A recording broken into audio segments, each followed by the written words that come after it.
रोजे रोजे गवावे लो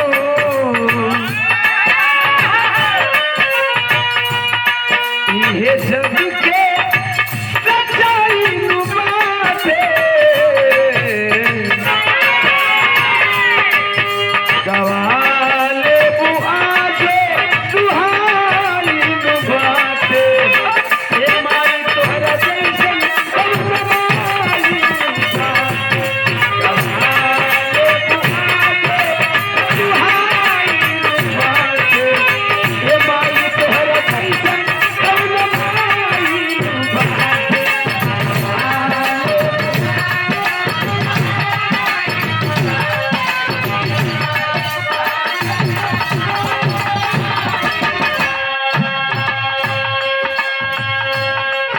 हमने ढेर पढ़ल लिखल है न हाई फाई प्रोफाइल बा न बड़ा लंबा चौड़ा है ना ही तो बड़ा सुघर है।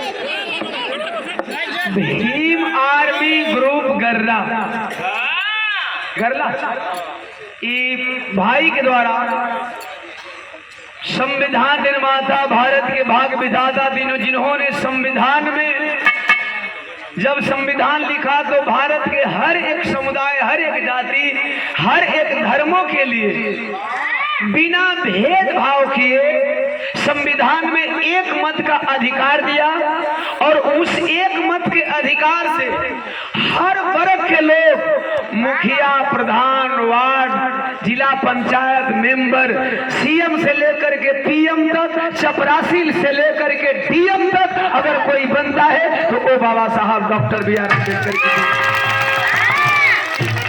हर समुदाय के लिए बाबा साहब डॉक्टर बी आर अम्बेडकर जी का तैल चित्र दे करके उम्र का दीवाना का ही नहीं बल्कि भारत के हर वर्गों के लोगों का रोम रोम कर्जदार है। भाई ने सम्मान किया, बहुत बहुत साधुवाद। जय हिंद, जय भारत, खुदा हाफिज, नमो बुद्धाय। आए तमाम साथियों कोट कोट सन्मान। 250 रुपया भाई का रहा, बहुत बहुत शुभकामना। काहे बताइए लोग प्यार दुलार दे लगता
अंजुमन में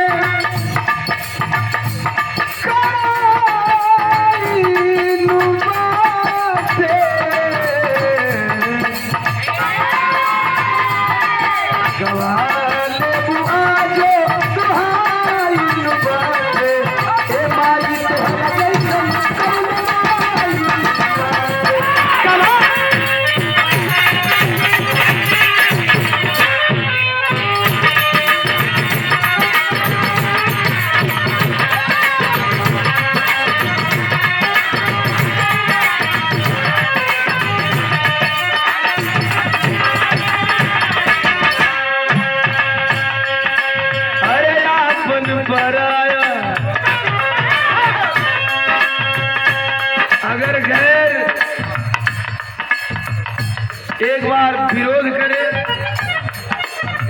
चलता है, जब अपने विरोध में खड़ा होते हैं तो खलता है।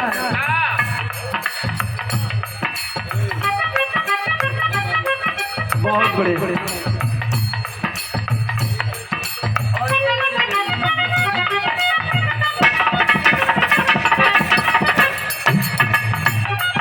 सिकंदरपुर गांधीनगर आदरणीय पिंटू बाबा यहाँ के द्वारा 500 रुपया से आशीर्वाद मिले।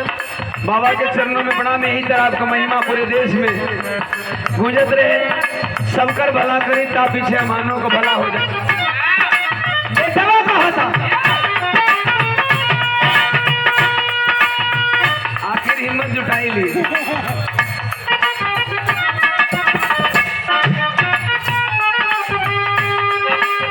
1000 रुपया दे करके सम्मान किए सम्राटों के सम्राट, सोशल मीडिया सम्राट। एहो नाम के पीछे को राज है। एक बार जब मूड बोएंगे जेके मिटावे का तो सिंपल सा तरीका। दूसरा नाम खड़ा कर दे, वो नाम खुदे अपने आप। सम्राटों के सम्राट, सोशल मीडिया सम्राट मुकेश यादव, जिनकी लेखनी से सोशल मीडिया से लेकर के प्रदेश नहीं देश हिल जाता है। जब एक बार सोशल मीडिया पे सच्चाई लिखते हैं तो 1000 रुपया दे करके पुनः सम्मान किए। हम चाहेंगे जोरदार तालियों से स्वागत हो। और इसी कड़ी में जैसे कि हम विराह में बहुत ज्यादा टाइम लॉस नहीं कर चाहिए, भाई का सम्मान हो जाए। ही करी सम्राट जी खड़े हो जाए, सम्राट जी खड़े हो जाए। एक बार ताली बजा।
हमारा पग पग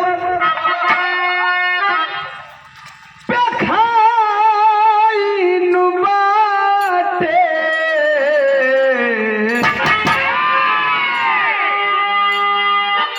गवाले बुआ जो अरे दुहा